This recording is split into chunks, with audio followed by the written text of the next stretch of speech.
KwaZulu-Natal police have launched a manhunt for those who gunned down an IFP official and 2 others. Preliminary investigation shows that Nongoma councillor was ambushed while attending to a breakdown along the R618 today. The suspect then fired shots at a car transporting pupils, killing an 11 and 12-year-old. 2 were injured. National Police Commissioner Thami Ntuli has since deployed the National Task Team responsible for political killings. The Inkatha Freedom Party has confirmed that one of its councillors has been murdered. The Nongoma councillor was gunned down in Mtubatuba, northern KwaZulu-Natal, earlier today. Now, to tell us more about this, we're joined by IFP KwaZulu-Natal Provincial chairperson Thami Ntuli. Thami, a very good evening and thank you so much for joining us. Good evening to yourself and to your viewers, and thank you for having us. Thank you for making time. And I guess bad news as we hear of another killing of a councillor. Just tell us about what indeed has happened, or what do you know at this point as to what happened? Well, very sad indeed.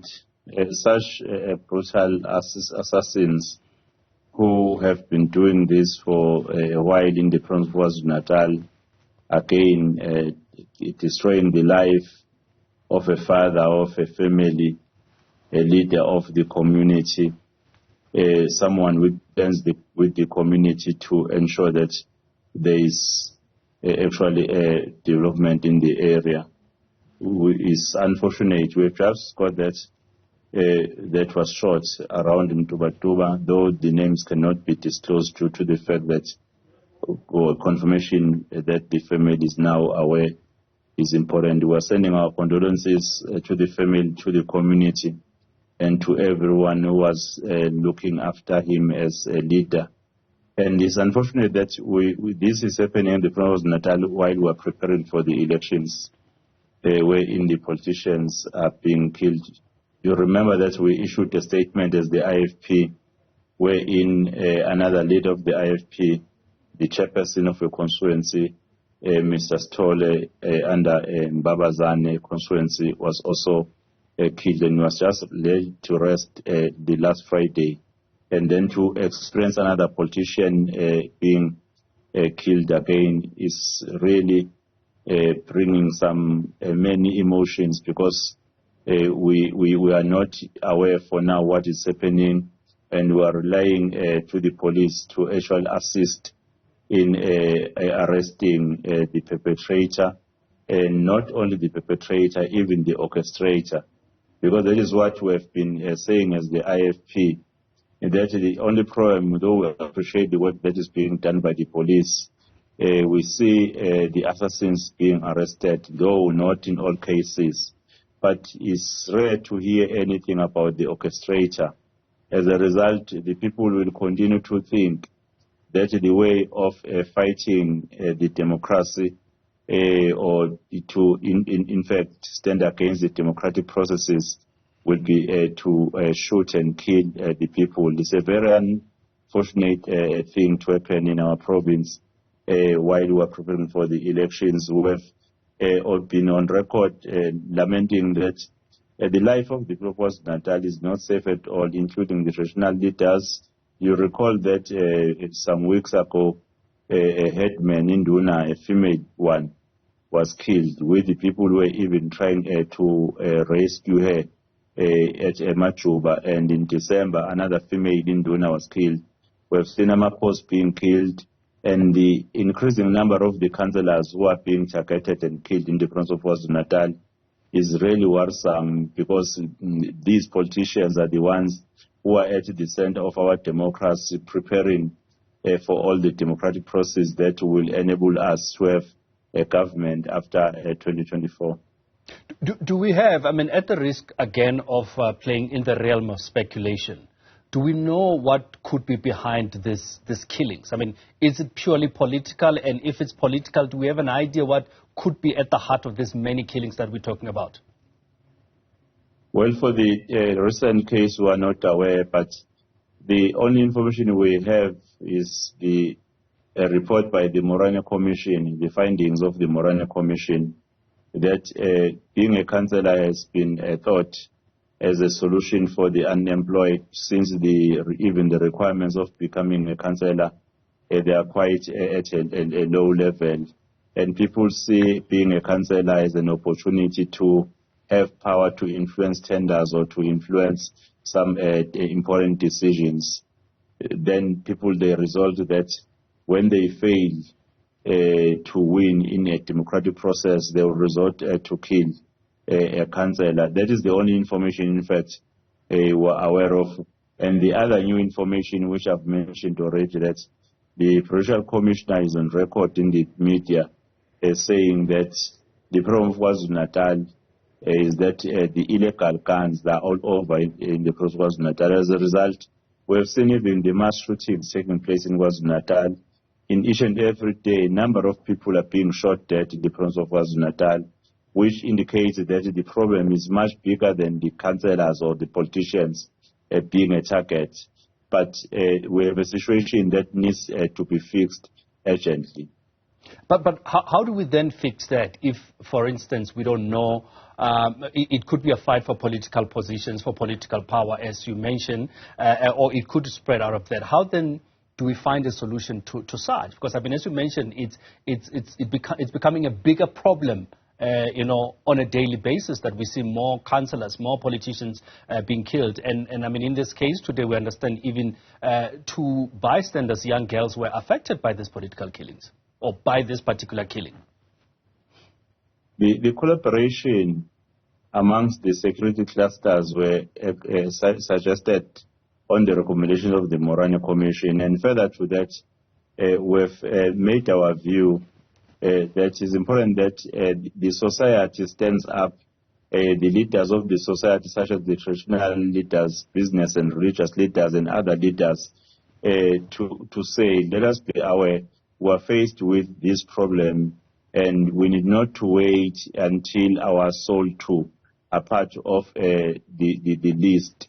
We need to do something. Like today, I was at Osizweni doing a door-to-door campaigning for the IFP, and I met a certain Mr. Kumalo, who was saying they stood up as a community to fight against the drugs in the area, to fight against the crime. As a community, they are guarding their area. And I think that is a call that we need to make, especially in particular government is supposed to lead this initiative that will make every person to stand and in fact be part of fighting this. You know, we are of the view as the IFP, in fact, that the people, the community, they have a role to play to report whenever there are illegal guns in the area or whenever there are assassins who are known in the area. And the police, they have a responsibility to protect those people and to do the right thing. And further to that, the problem when the culprits are arrested, you'll find that they will be released by court due to the insufficient evidence brought by the investigator. Hence, in our view as the IFP, the empowerment of even those who are investigating is important, so that the evidence they bring to court will actually allow the court or support the court to be able to make a decision or to convict a person. As you mentioned, I mean, we are in an election year. The president should be announcing an election date in the next 16 days, as we've heard earlier in the day. Do you think these political killings might in any way affect the voting process going forward, the campaigning process? We know that a party will be going out with the door-to-door, as you've mentioned, that you've been doing, also campaigning, going out there and talking to people to vote for them. Do you think that somehow will affect that process? Definitely. You see, when people fear for their life,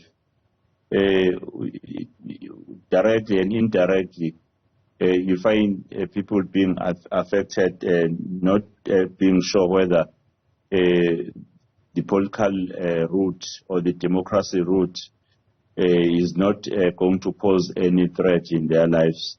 I've seen, while I was visiting the voting district during the voter registration, the youth who were the only people who were outside the voting stations with their tables, and also the party agents, which to me, I really commended the youth to say they are like the youth of 1976, wherein they are now saying enough is enough. They want to take charge and do something to lead the process that will deliver the government that will be able to fix what the current government is failing to fix.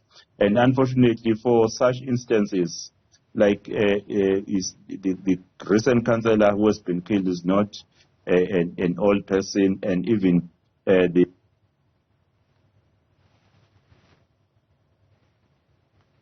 is the problem really that we all need to ensure that we play a role so that it does not impact on the preparations for the elections. Just finally then from my side, I mean, just to move away a little bit, you spoke about door-to-door campaigning. How's that going, particularly as pundits are saying that KwaZulu-Natal is bound to be a hotly contested terrain for this coming elections? I've been to Abakulusi. I also went to Newcastle and other areas. Parties, in fact, they are tolerant. Even during the voter registration, they were singing for the songs that were being played there, which I really commended, that at least if the spirit can be sustained until we reach the election and even beyond. But the unfortunate part are these elements. But in our campaign, we are up and running. Like Friday, I will be in Umlazi, talking to the people of Umlazi as the premier candidate of KwaZulu-Natal. And tomorrow I will be in Pongolo talking to the people of Upongolo. I think we are facing no problems when we speak to the people, except that these incidents, in fact, they are quite very unfortunate. We need to see KwaZulu-Natal, which is peaceful. We need to see KwaZulu-Natal wherein there is law and order. We need to see KwaZulu-Natal wherein the people who are committing crime, they are brought to book and removed from the community, so that families will live safe.